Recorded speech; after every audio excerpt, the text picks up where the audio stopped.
हम तो तेरे दिल की महफिल सजाने आए थे, तेरी कसम तुझे अपना बनाने आए थे।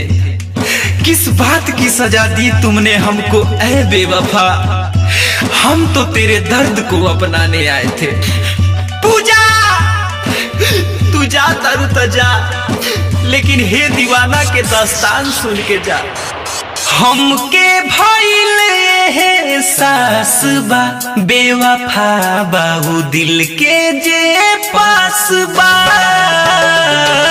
हमके भइल एहसास बा बेवफा बाहू दिल के जे पास बा।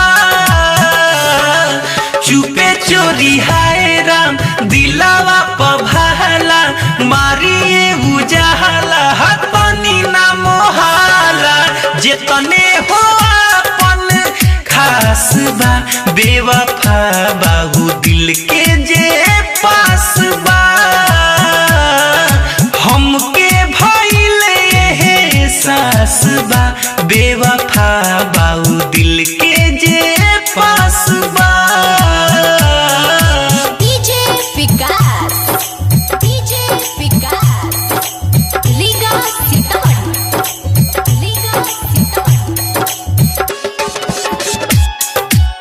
जो दिल में बस जाया करते हैं वही अक्सर दिल को तोड़ जाया करते हैं।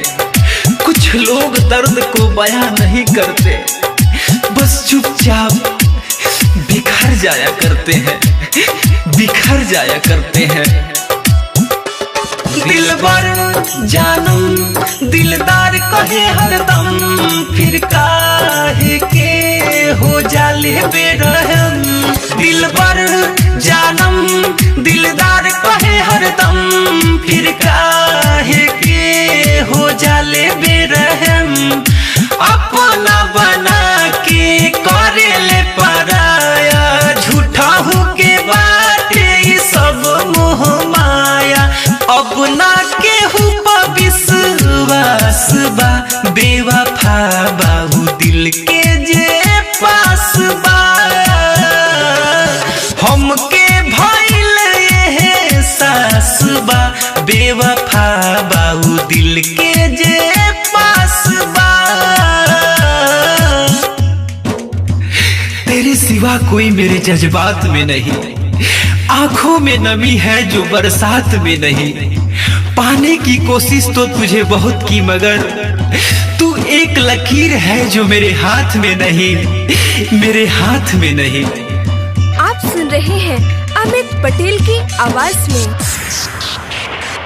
पल पल हर पल जे याद आवेला, उहे मरलो के ना बहद आवेला।